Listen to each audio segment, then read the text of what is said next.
भजन सुने। एक एक धर्म विकासालय की महिमा अभिषेक और दूसरा परम पूज्य भगवान देवात्मा ने जो शुभ कामना की है। नेचर में विज्ञान सम्मत, प्रकृति सम्मत, आत्मिक ज्ञान और सत्य धर्म का ज्ञान देने वाला एक ही विद्यालय है, धर्म विकासालय, जिसके संस्थापक हैं विश्व शिरोमणि, मनुष्य सृष्टि के सरताज, आध्यात्मिक जगत के देव सूर्य, परम पूजनीय भगवान देवात्मा। इस विद्यालय के माध्यम से हमें वो शिक्षा मिलती है जिस शिक्षा की हमें सदा आवश्यकता रहेगी, यहाँ भी और परलोक में भी। ऐसी सुंदर, ऐसी हितकर, ऐसी कल्याणकारी शिक्षा के देने वाले भगवान आप धन्य हैं। आपके देव आत्मा में कैसे कैसे सुंदर योजनाएं पलती थी कि अलग अलग विधियों से, नई नई विधियों से धर्म ज्ञान देने के लिए आप रास्ता चुनते थे। कैसे कैसे आपने मार्ग चुने हैं, कैसी कैसी विधियां खोजी हैं। एक यह भी विधि बहुत अद्वितीय विधि है। तो हमने धर्म विकासालय की महिमा अभिषेक भजन सुना और फिर परम पूज्य भगवान देवात्मा ने जो शुभ कामना की है विश्व में, अपने प्रकार की और सचमुच की जीवंत शुभ कामना जो देव हृदय से निकली है, जो अद्भुत है, निराली है, अति सुंदर, अति हितकर है, जो हम मनुष्य आत्माओं की समझ से बहुत ऊंची है। काश हम उसको समझ सकें। तो प्यारे धर्म साथियों, धर्म विकासालय की महिमा कितनी महान है, इसके विषय में एक भजन श्री साधुराम शौक जी ने भी लिखा था। साधुराम शौक पुराने देश माजी थे, जो 4 भाषाओं में कविताएं लिखते थे, शायरी करते थे। हिंदी में, अंग्रेजी में, उर्दू में और पंजाबी में। बड़े सुंदर उन्होंने गीत लिखे हैं, भजन लिखे हैं। तो धर्म विकासालय के विषय में उन्होंने ये भजन लिखा है। मैं आज फिर दोबारा डालूंगा इसको इसमें अपने व्हाट्सएप पे, ताकि हम इसको भी गाया करें। आज हम थोड़ा सा इस भजन पे विचार कर लें। तो श्रीमान जी क्या लिखते हैं? करता है जो बेड़ा पार, गुरु का द्वार यही तो है। धर्म विकासालय को संबोधित करके करते हैं कि जो हमारा बेड़ा पार करता है। बेड़ा क्या होता है? हमारे जीवन की नाव, हमारी किश्ती, या हमारा वो जलयान जिसपे हम सवार है समुद्र पार करने के लिए। जो हमारे जीवन की कश्ती को पार करने वाला गुरु का द्वार ही है, जहां जुड़कर हमारे जीवन की कश्ती पार होती है। कहां से पार होती है? हमें जानने की आवश्यकता है कि हम कहाँ फंसे हुए हैं। हम दुनियादारी के, पिशाचत्व के समुद्र में फंसे हुए हैं। भगवान ने अपनी देववाणी में एक जगह कहा भी है ना, पिशाचत्व के समुद्र में डूबती हुई आत्माओं के लिए जीवन की आशा का, जीवन की सुरक्षा की आशा का मैं एक जहाज हूं, एक जलयान हूं। संसारिकता का जो समुद्र है, हम इसमें फंसे हुए हैं। हमारा जन्म संसारिकता में हुआ है, संसारिक लोगों से हुआ है। मांस के हम छोटे से लोथड़े थे, ना हम उठ सकते थे, ना बैठ सकते थे, ना बोल सकते थे, ना सुन सकते थे, ना देख सकते थे, ना कुछ बता सकते थे। वहां से हमारा पालन पोषण हुआ है, हम वहां से आए हैं। संसारिकता के साथ हमारा बड़ा गहरा संबंध है। चारों जगतों के हमारे सारे संबंधी संसारिकता में है। उनके साथ रहकर उनसे हमने बहुत उपकार पाए हैं। बेशक हानियां भी पाई हैं, उपकार भी बहुत पाए हैं।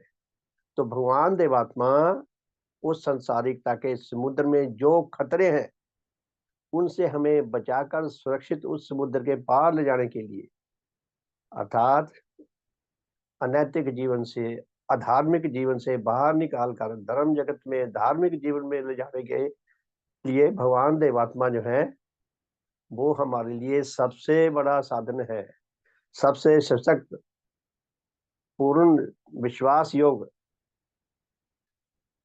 हमारे लिए साधन है।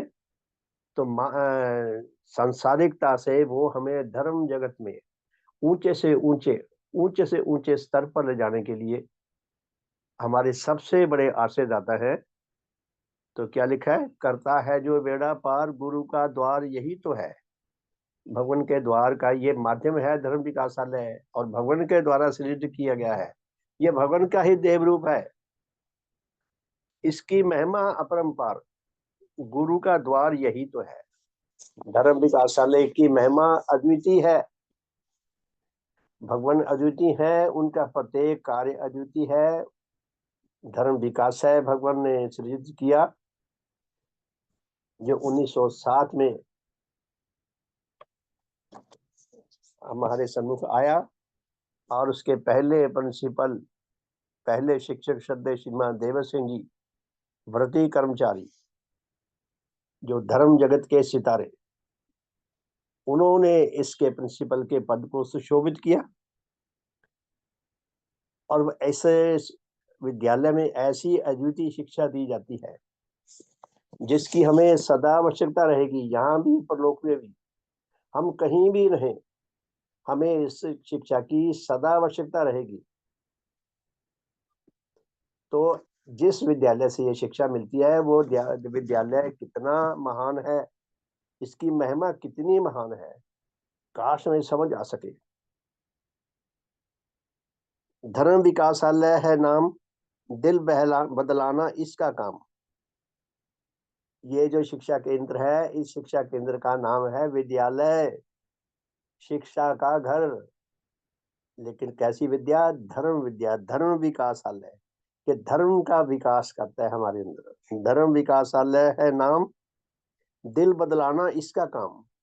हमारे हृदयों को यह बदल देता है। आप देखिए, सबसे कठिन जो ऑपरेशन माने जाते हैं, या मस्तिष्क का या दिल का माना जाता है, कि दिल के ऑपरेशन में इंसान के प्राण भी चले जा सकते हैं, चले जाते हैं।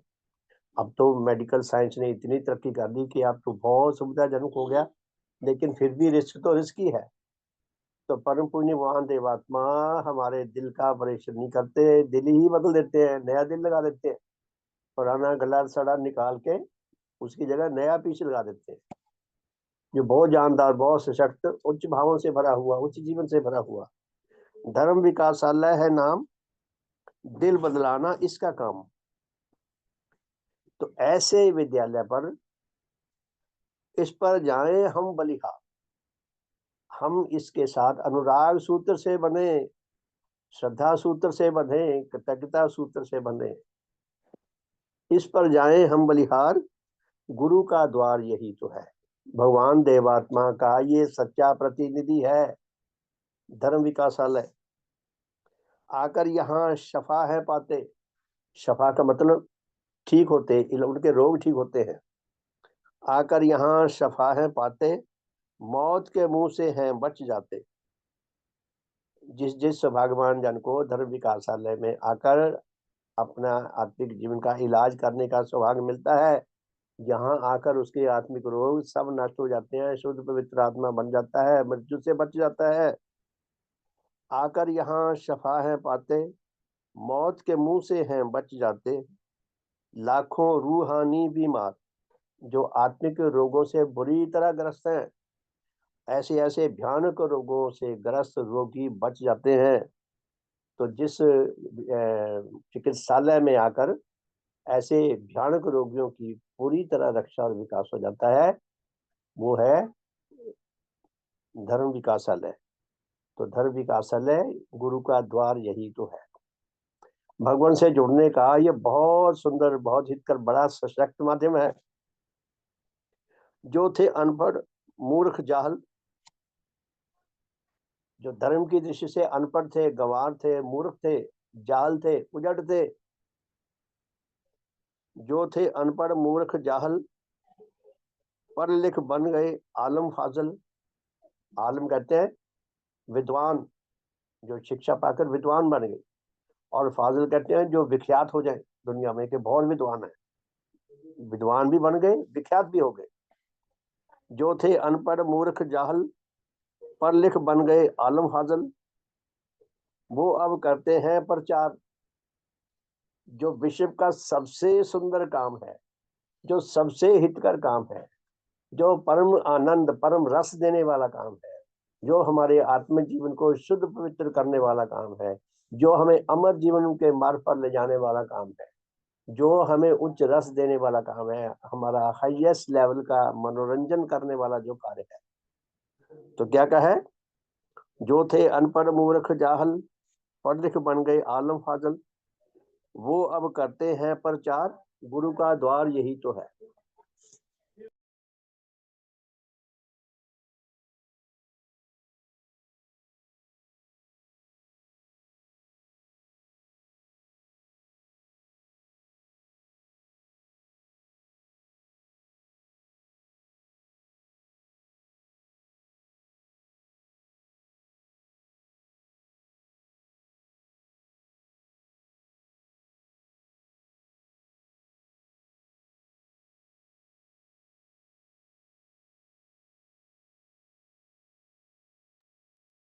शुभ हो, माइक बंद हो गया।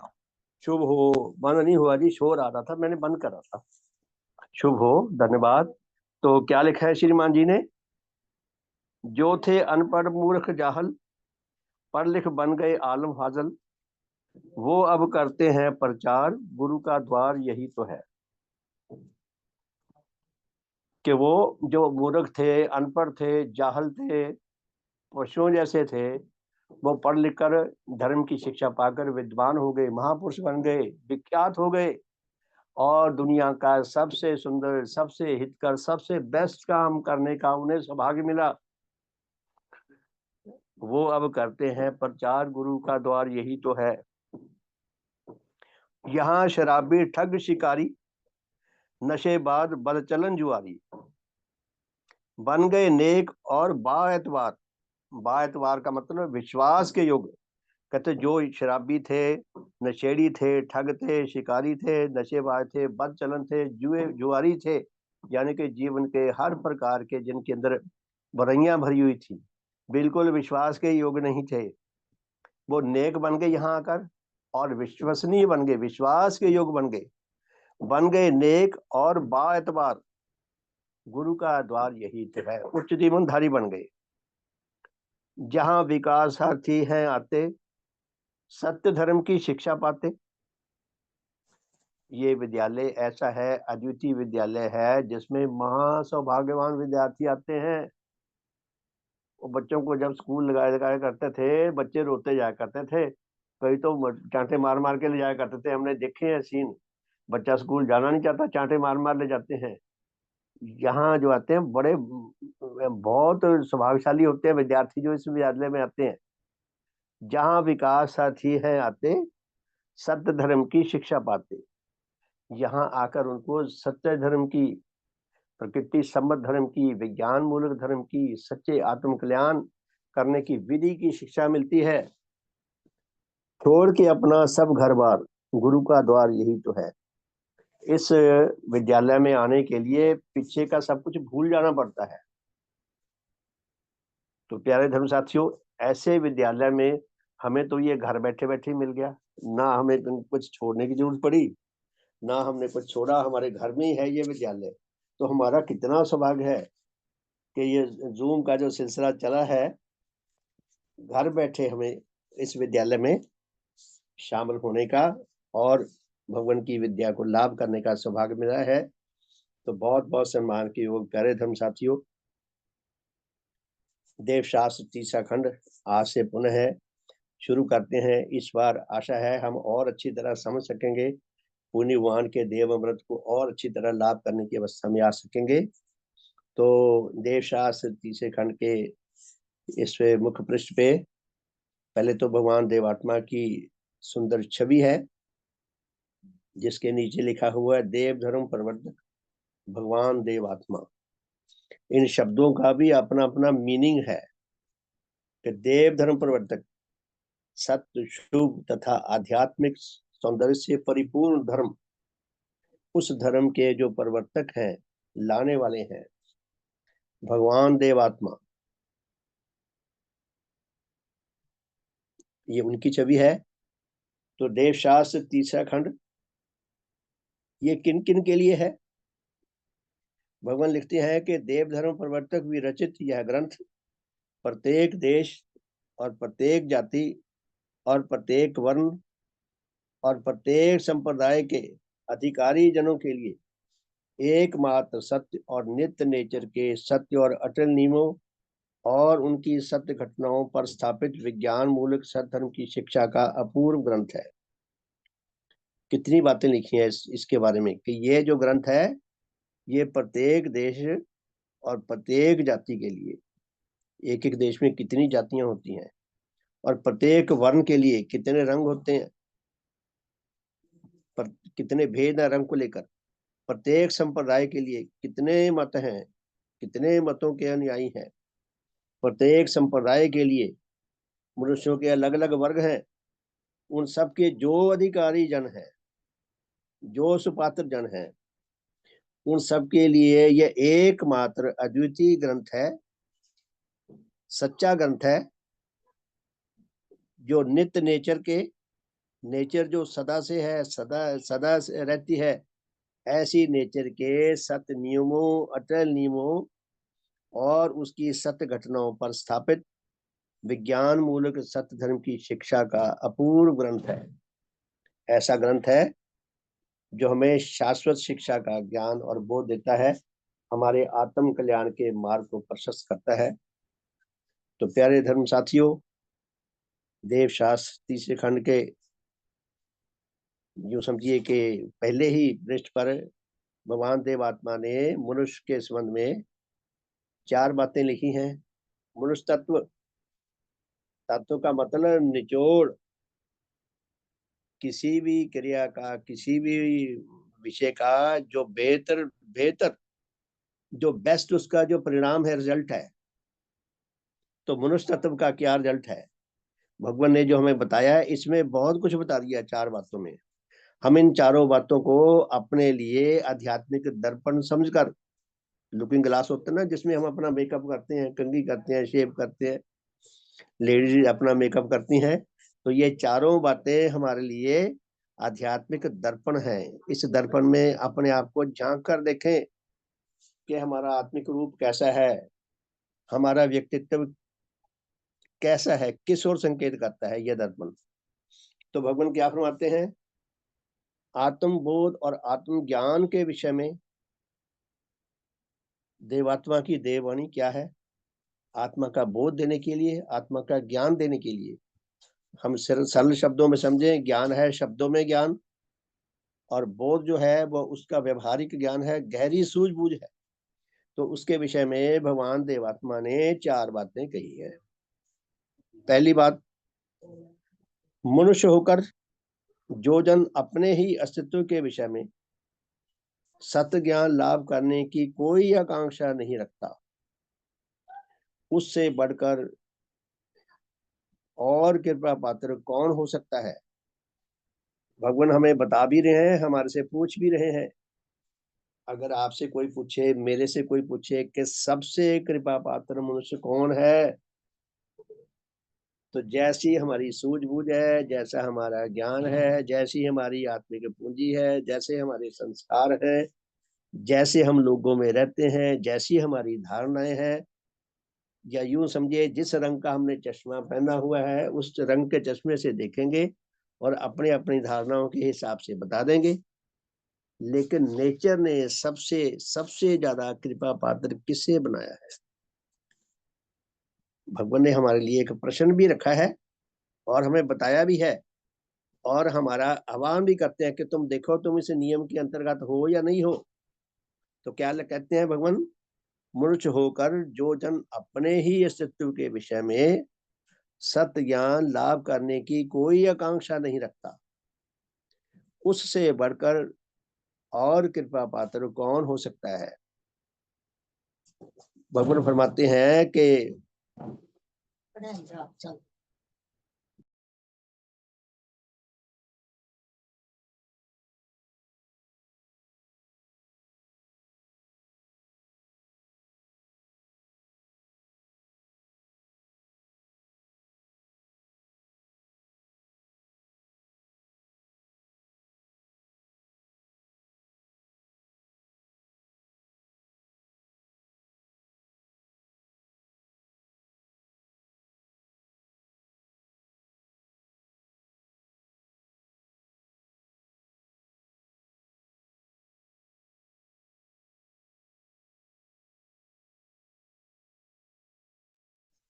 प्यारे धर्म साथियों,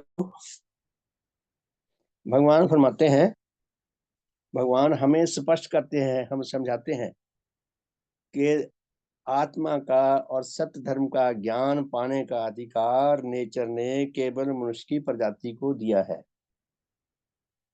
इतना बड़ा अधिकार, इतना बड़ा सौभाग्य मनुष्य की प्रजाति के अतिरिक्त और किसी प्रजाति को नेचर की ओर से ऐसी योग्यता नहीं दी गई, ऐसा अधिकार नहीं दिया गया कि वो अपने विषय में आत्मज्ञान लाभ करने के लिए थोड़ा सा आकांक्षा ही कर सकें।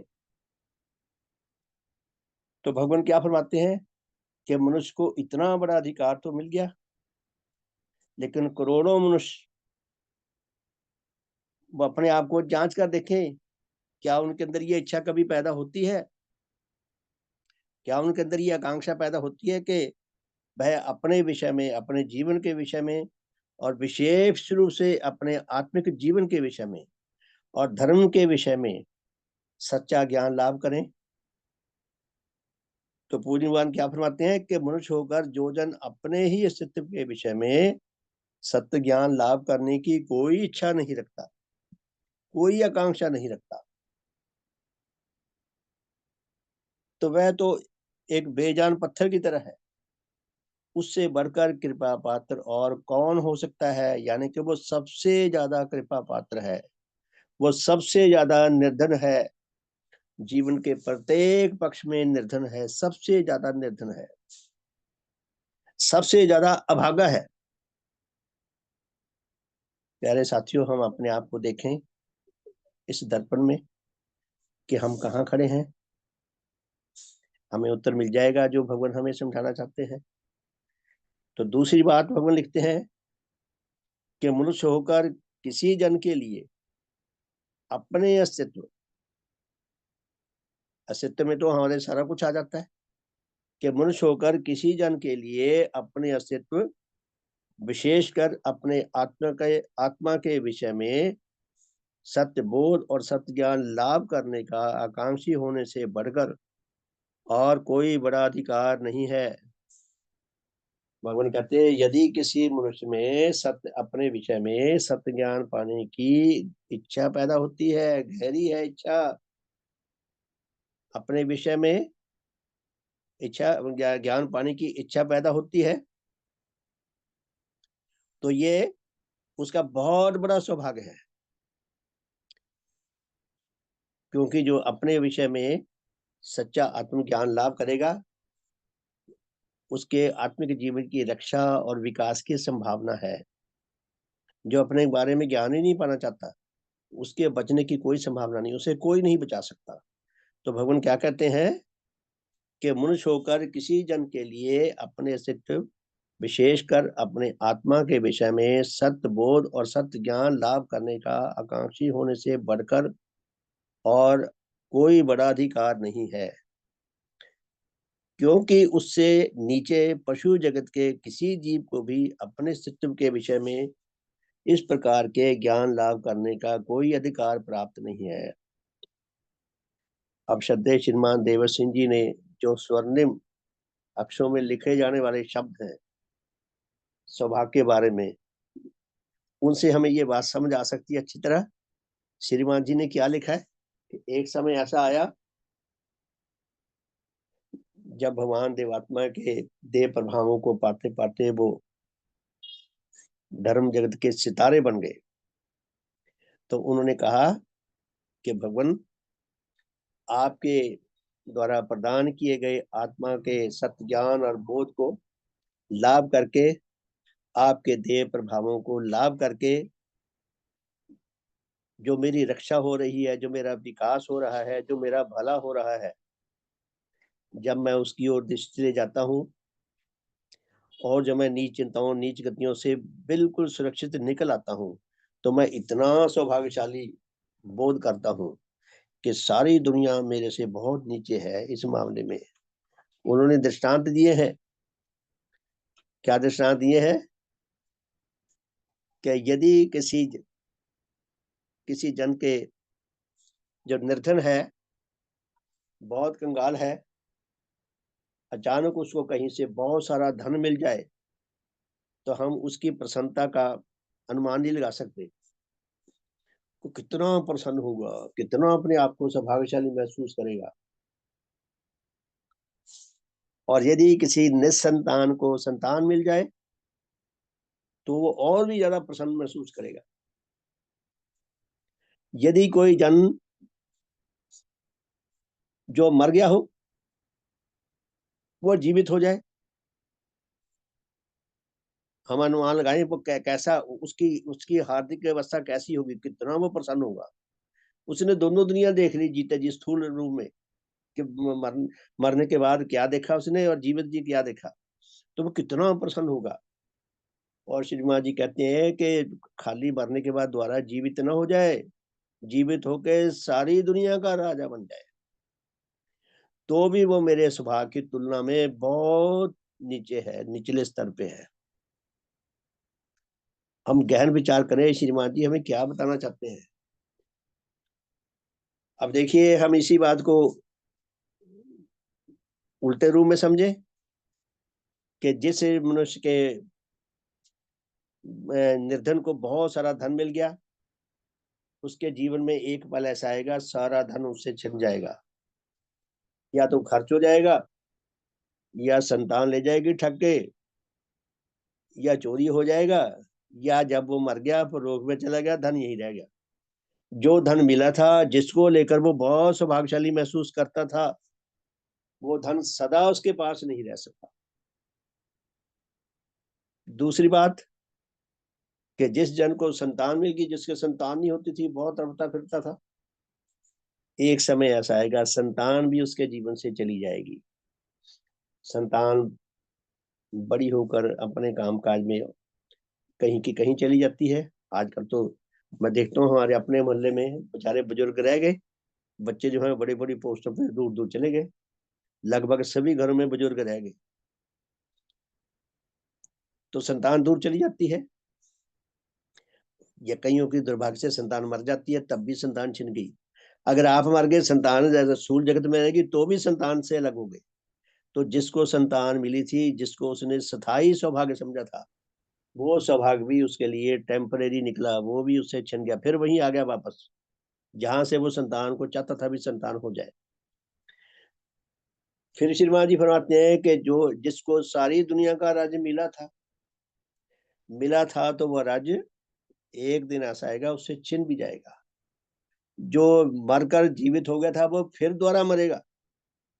सौभाग्य तो तब होता कि जिसको बहुत सारा धन मिला सदा के लिए उसके पास रहता, जब वो परलोक में जाता था परलोक में भी उसी के पास रहता, फिर तो वो अपने आप को क्लेम करता मैं बहुत सौभाग्यशाली हूँ। तो बात कुछ समझ आती थी। जिसको संतान मिली है वो सदा संतान उसके पास रहे, यहाँ भी और परलोक में भी, तब भी बात समझ आती है। और जब जो मरकर जीवित हुआ है वो मरे ही ना और राज्य उसी के पास रहे, लेकिन ऐसा संभव नहीं है। उसका रिवर्स गियर लगेगा, वो फिर वहीं पे आ जाएगा जहां से वो अपने आप को अभागा समझता था। तो श्रद्धेय श्रीमान जी क्या स्पष्ट करना चाहते हैं कि भगवान आप जो देव अमृत मुझे दे रहे हैं ये सदा मेरे पास रह सकता है, इसीलिए मेरे से ज्यादा बढ़कर कोई सौभाग्यशाली नहीं।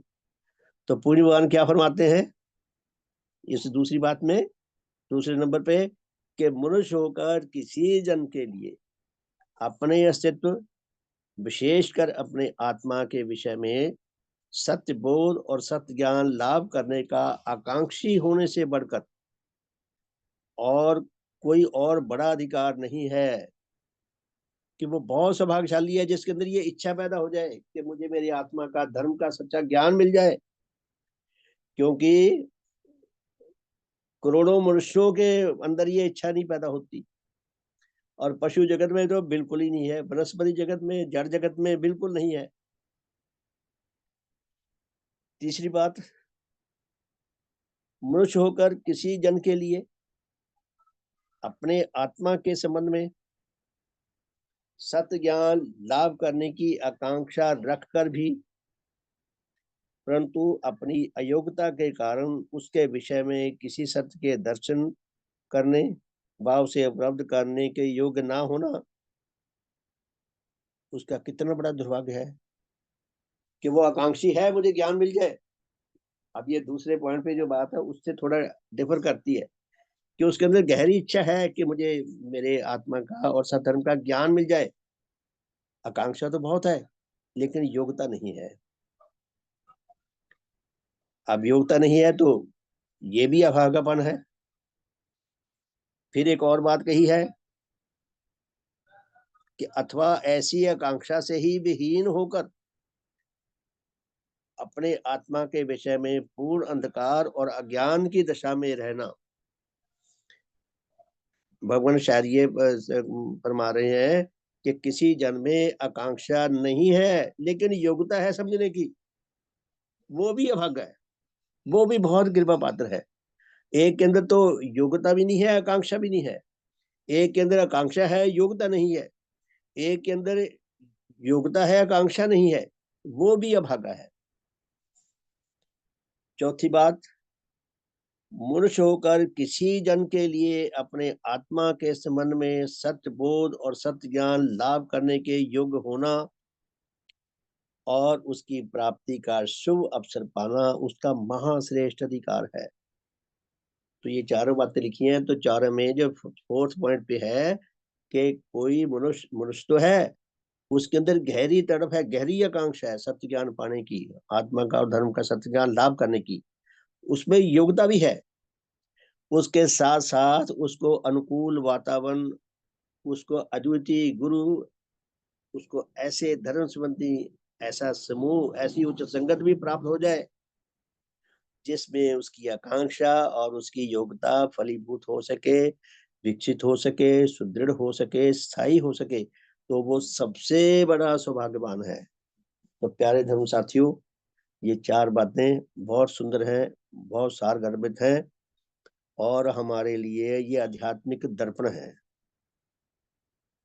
काश हम इसमें से अपना आकलन करके देखें कि हमारे ऊपर इन चारों में से कौन सी बात फिट बैठती है, या अगर हमारे अंदर कोई त्रुटि है तो उसका क्या इलाज हो सकता है। प्यारे धर्म साथियों, आप कोई अपने अनुभव से परिचित करवाना चाहेगा? शुभ हो, आपका स्वागत है। शुभ हो। यदि आप कुछ भाव प्रकाश करना चाहें, अपना अनुभव शेयर करना चाहें तो आपका स्वागत है।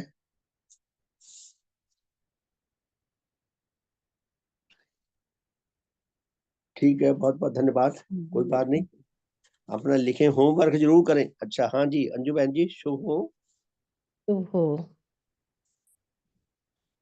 श्रीमान जी, वही जैसे आपने बताया है कि योग्यता भी होनी चाहिए और अधिकारी मनुष्य भी होना चाहिए, और उसके अंदर तभी वो देव शक्तियां भी ले सकता है जब उसके खुद से थोड़ा बहुत उसके अंदर समतल भूमि हो, वो इन भावों से चाहता हो, आकांक्षी हो कि मुझे धर्म जीवन पाना है, तो तभी वो धर्म जीवन जो है वो उस तक पहुंच सकता है।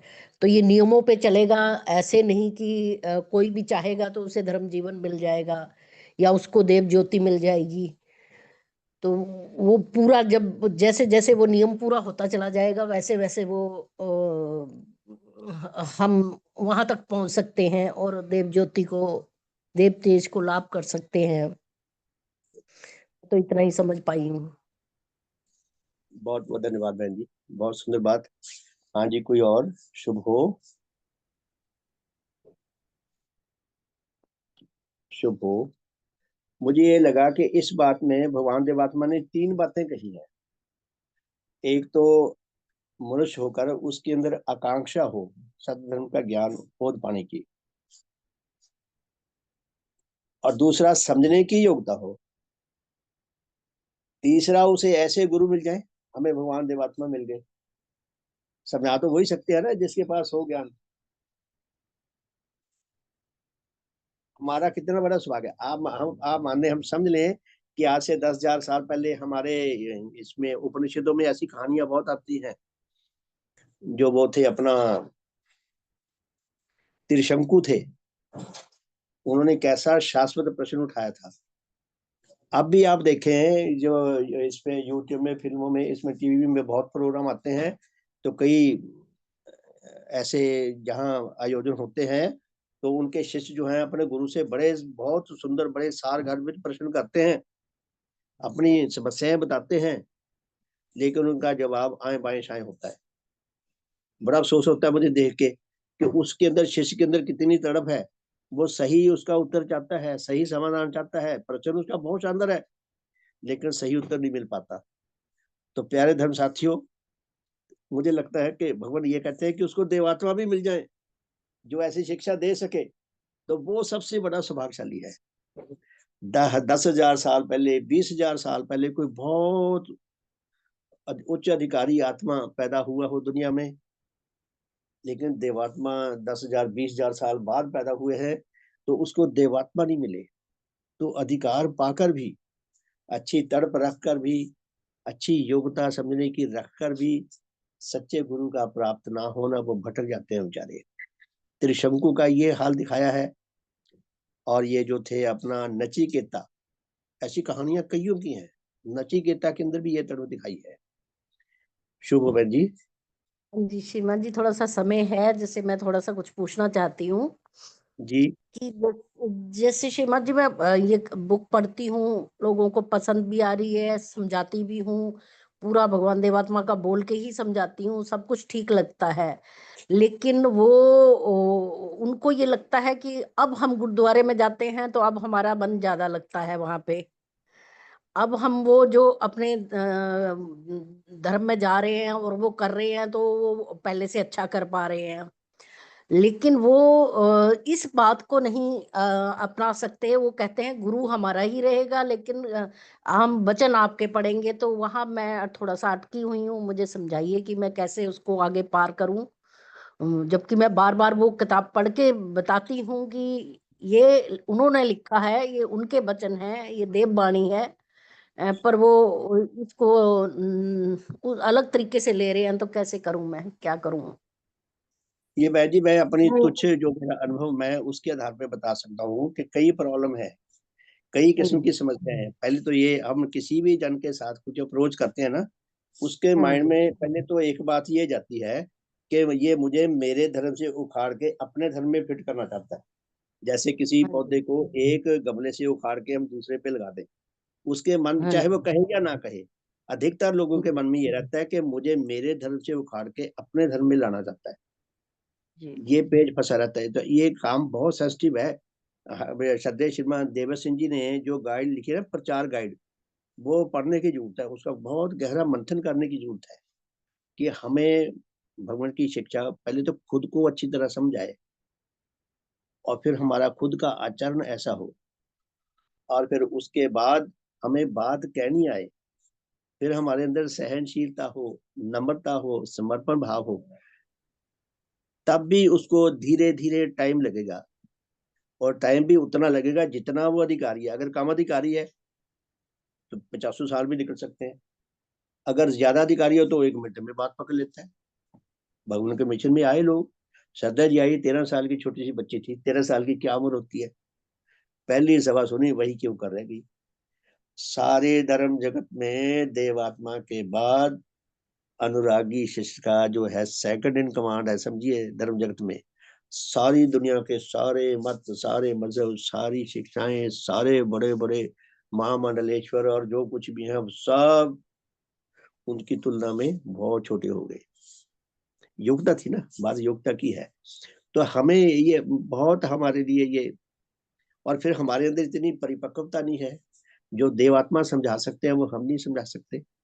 भगवान देवात्मा ने एक जगह भी कहा भी है, वो एक जगह उपदेश दे रहे थे, मैंने आगे भी कई बार बताया है, पहले भी आपने सुना होगा कहीं से, कि भगवान देवात्मा ने उपदेश देते देते उनको ऐसा संदेह हुआ कि एक वृद्धा स्त्री श्रोताओं में बैठी थी। भगवान को लगा कि इनको हमारी बात समझ आई या नहीं आई। उन्होंने अपने किसी कर्मचारी को कहा कि माता को जाके पूछना बाद में, मुझे बताना है कि माता, भगवान जो उपदेश दे रहे हैं आपको समझ आ रहे हैं। तो कर्मचारी ने पूछा, उस माता ने क्या उत्तर दिया, ये सारी मानवता का तरह मैं खुद बैठा हूँ, इसका धारण 2 साल मुझे समझ कुछ नहीं आया, क्या बोलने जा रहे हैं। है जी। धीरे धीरे ये समझ आने लगा, तो उन्होंने कहा कि अपना क्या, राम का नाम लेते हैं। वो वृद्धा ने सोचा कि अच्छी जगह तो बैठे हैं यार, शराबी कराबी गुंडे बदमाश तो नहीं है, लड़ाई झगड़ा तो नहीं करते, राम का नाम लेते हैं, यही धर्म काम है। तो ये शिक्षा भगवान ने खुद लिखा है कि भगवान की शिक्षा इतनी सुंदर है, इतनी भव्य है और इतनी ही कठिन है। इसको समझने के लिए बहुत अच्छा मस्तिष्क चाहिए, दिमाग चाहिए बहुत अच्छा, और बहुत अच्छा दिल चाहिए। तो हम अपना सौभाग्य समझे और ज्यादा से ज्यादा जहां तक हो सके हम हित करना, जो परिवर्तन है वो उनको जल्दी समझा सकते हैं। जैसे मैं वो डालता रहा हूँ फेसबुक पे कि आध्यात्मिक चिकित्सालय या आध्यात्मिक कुछ ऐसा शब्द है, मैं भूल जाता हूँ, कि धर्म के बारे में जो हमारी आत्मा का इलाज करे। तो उसमें कईयों के प्रचोद हैं, मेरे ख्याल में 100 से ज्यादा लेख डाले हुए होंगे, आपको व्हाट्सएप पे मिल जाएंगे, नहीं तो मैं फिर दोबारा आपको वो भेज दूंगा, उसका आप उसे ट्रेस कर सकते हैं। तो उसमें उच्च परिवर्तन दिखाए, उनमें नीच परिवर्तन कैसे बदला उनका। तो उससे मनुष्य को ना, ये हमारी एक धारणा बनी हुई है कि प्रत्येक मनुष्य अपनी बुराई को, अपनी कमी को छुपाना चाहता है, छुपा के रखना चाहता है। वो किसी के आगे अपमानित नहीं होना चाहता, चाहे कितना ही खराब है, कितना ही गंदा है, कितना ही है। हम देखें टीवी में डिबेट्स आते हैं, वो इतने इतने घटिया होते हैं, 3 ग्रुप बने होते हैं, एक सरकारी पक्ष और एक सरकार के विरोधी पक्ष और बीच में एक एंकर। वो दोनों को लड़ाता रहता है, आखिर में हाथ खड़े कर देता है कि जनता फैसला करे। जनता बेचारी है ही, जनता बेचारी है ही नहीं किसी लायक, वो क्या फैसला करे। आखिर में वो भी हौच बंद करके छोड़ जाते हैं, केवल अपनी दुकान चलाते हैं और पब्लिक का भी आत्मिक पतन करते हैं, उनको अनैतिक बनाते हैं। तो हमें हमें खुद को समझा जाए, हम कोशिश करें उनको ज्यादा कठिन बातें ना समझाएं, उनको हम हृदय परिवर्तन की घटनाएं सुनाएं, उनको उनके पहले वो जीवन कैसा था और जब बदल गया तो उनके जीवन से दूसरी घटनाएं कैसी पैदा होने लगी। तो उससे लोगों को जल्दी समझ आता है, अच्छा भी लगता है। तो फिर वो अपने आप को भी तोल के देखता है कि मेरे अंदर क्या बुराई है। वो अपने धर्म की ओर नहीं जाएगा कि मुझे इधर से उधर ना उखाड़े। उनको कह सकते हैं कि भाई आप अपने धर्म में रहो, आप ये वहम ना रखो कि हम आपको अपने धर्म में लाना चाहते हैं। हम तो ये चाहते हैं कि आप अपनी बुराइयों से निकलें, आपके भले का मार्ग खुल सके, नहीं तो परिणाम ये है जो नेचर कह रही है, आत्मिक मौत। शुभ हो। हाँ जी, वो परिवर्तन देख के ही तो वो आए जुड़े कि जी तुम इतना बदल गई हो तो हमें भी वही बताओ, हमें भी सब वही बताओ। मैं सब वही बताती हूँ, लेकिन फिर मैं तो ये कहती हूँ कि मुझे तो ये भगवान देवात्मा से शक्तियां मिलती हैं, तो मैं कुछ कर पाती हूँ, तो मेरा थोड़ा बदल पाता है ये। तो वहां तक मेरे लिए तो उनको ठीक लगता है, तो उनको ऐसा लगता है कि हम अपने ग्रुप से इन वचनों को वहां से पालेंगे। तो तो आप अब अगर मैं उनको ये कहती हूँ कि ये नहीं हो सकता, तो भी उनको मैं ये कहने वाली हूँ। ये ना कहे, आप ये कहो कि जी मैं ऐसा नहीं है कि आप क्षमा करना, ये ना सोचना भी मैं कोई आपका अपमान कर रही हूँ। आप ये बताओ कि अगर आपके मिशन में, आपके गुरु के संगत में आकर किसी ने अपनी नीचताएं छोड़ी हैं और उच्च जीवन में विकसित हुआ है, तो वो भी प्रशंसनीय है। आप बताओ, मैं भी आगे इनको भी बताया करूंगी, ये भी बताएंगे लोग हैं। फिर अगर हाँ जी, सोचने हाँ के जी, लिए ये पॉइंट बिल्कुल सही कहा आपने, ये बिल्कुल मैं नोट कर लेती हूँ। हाँ जी। जी जी जी जी। तो बहुत हाँ बहुत जी। सम्मान की हो प्यारे धर्म साथियों। हमारा कितना बड़ा सौभाग्य है, काश हमें हमारे सौभाग्य का बोध हो सके। हमें इतना बड़ा सौभाग्य मिल गया, हमने लॉटरी की टिकट नहीं खरीदी थी, हमारे बिना ही हमारी लॉटरी निकल गई। खैर भगवान तो लॉटरी की शिक्षा नहीं देते, लेकिन ये बात को समझाने के लिए शब्दों का सहारा लिया है। तो प्यारे धर्म साथियों, हमारा बहुत बड़ा सौभाग्य है ये। इसका शायद हमें बोध जाके ना परलोक में ही होगा, यहाँ शायद हमें इतना बोध भी ना हो। जो जब किसी चीज का प्रयोग आता है ना काम में, यूजफुल बनती है आगे जाके, तब जाके समझ आती है बात ये। तो बहुत बहुत धन्यवाद। सबका शुभ हो, सबका भला हो, सबका मंगल हो, सबका कल्याण हो। जय ध्वनि करके आज के साधन को विराम देंगे और फिर रात को मिलेंगे जी 8:40 पे, और कल सुबह 5:30 बजे। सबका शुभ हो। भगवान देवात्मा की जय। भगवान देवात्मा की जय। भगवान देवात्मा की जय। भगवान देवात्मा की जय। सबका शुभ हो, सबका हित हो, सबका मंगल हो, सबका कल्याण हो। हमारे शुभ परिवार का शुभ हो। सबका बहुत बहुत धन्यवाद। शुभ संध्या। तो फिर रात को मिलेंगे जी 8:40 पे। सबका शुभ हो। बहुत बहुत धन्यवाद सबका।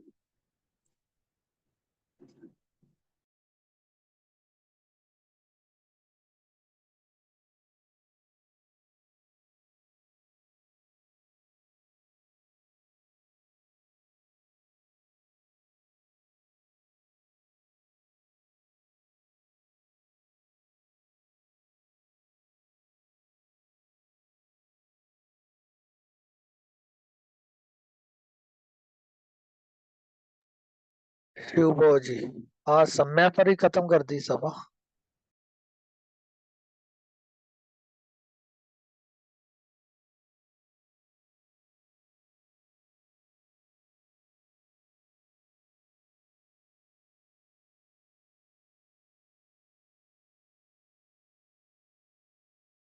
हाँ जी मुकेश जी।